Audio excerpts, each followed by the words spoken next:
இதுதான் லட்சுமாபுரம்.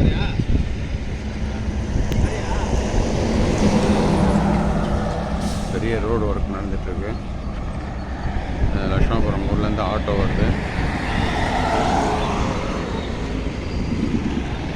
அந்த லாரி வருது பற்றி அந்த இடத்துல தான் நம்மளுக்கு ரைட்டில் கட்ட போகிறோம்.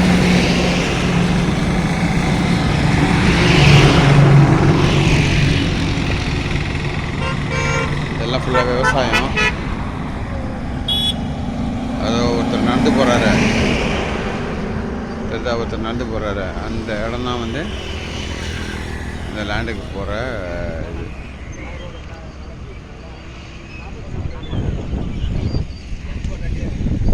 இதுதான் லட்சுமாபுரம். பின்னாடி ஒரு பெரிய குளம் தெரிஞ்சு. ஓகேவா? இது லட்சுமாபுரத்துக்கு எதிர்க்க பஸ் ஸ்டாப்பு. இது பஸ் ஸ்டாப்பு. இது மெயின் நெட்வொர்க் போட்டிருக்குல டிரைவர், அது வந்து பஸ் ஸ்டாப்பு.